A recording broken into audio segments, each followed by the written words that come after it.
Hello friends, you're all welcome to my channel. Today we gonna talk about herpes simplex infections, causes, symptoms, and how to treat herpes. But before that, hit the subscribe button, turn on the notification bell so that you'll get notified when I post a new video. So, what is herpes simplex?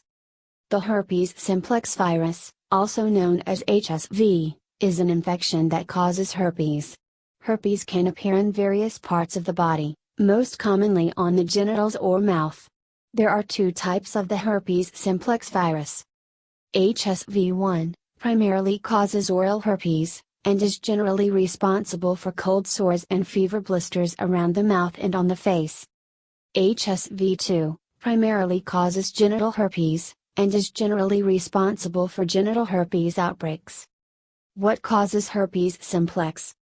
The herpes simplex virus is a contagious virus that can be transmitted from person to person through direct contact. Children will often contract HSV1 from early contact with an adult who has an infection. They then carry the virus with them for the rest of their lives. HSV1 HSV1 can be contracted from general interactions such as eating from the same utensils, sharing lip balm, kissing. The virus spreads more quickly during an outbreak. An estimated 67% trusted source of people ages 49 or younger are seropositive for HSV1, though they may never experience an outbreak. It's also possible to get genital herpes from HSV1 if someone who performed oral sex had cold sores during that time. HSV2 HSV2 is contracted through forms of sexual contact with a person who has HSV2. An estimated 20% of sexually active adults in the United States have an infection with HSV2, according to the American Academy of Dermatology, AAD. HSV2 infections are spread through contact with a herpes sore. In contrast, most people get HSV1 from a person with an infection who is asymptomatic, or does not have sore. Who is at risk of developing herpes simplex infections?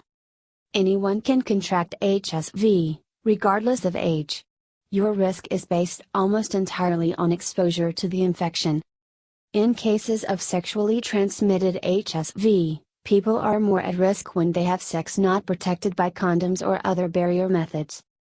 Other risk factors for HSV2 include having multiple sex partners, having sex at a younger age, being female, having another sexually transmitted infection, STI, having a weakened immune system. If a pregnant woman is having an outbreak of genital herpes at the time of childbirth, it can expose the baby to both types of HSV, and may put them at risk for serious complications. Recognizing the signs of herpes simplex.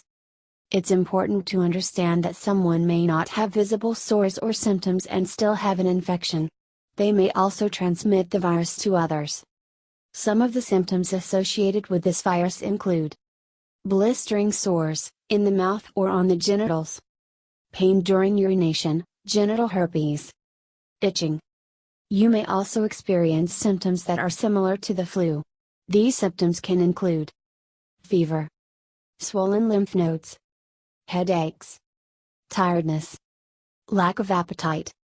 HSV can also spread to the eyes, causing a condition called herpes keratitis. This can cause symptoms such as eye pain, discharge, and a gritty feeling in the eye. How is herpes simplex diagnosed?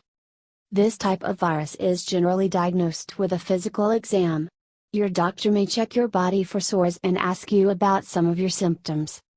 Your doctor may also request Hsv testing. This is known as a herpes culture. It will confirm the diagnosis if you have sores on your genitals. During this test, your doctor will take a swab sample of fluid from the sore and then send it to a laboratory for testing. Blood tests for antibodies to HSV1 and HSV2 can also help diagnose these infections.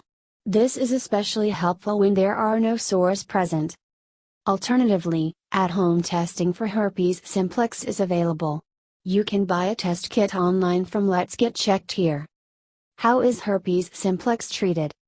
There is currently no cure for this virus. Treatment focuses on getting rid of sores and limiting outbreaks. It's possible that your sores will go away without treatment. However, your doctor may determine you need one or more of the following medications: acyclovir, famciclovir, valacyclovir. These medications can help people with an infection reduce the risk of transmitting the virus to others.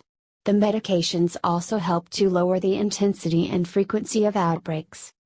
These medications may come in oral, pill, form, or may be applied as a cream. For severe outbreaks, these medications may also be administered by injection. Thanks for watching. Like, share and subscribe.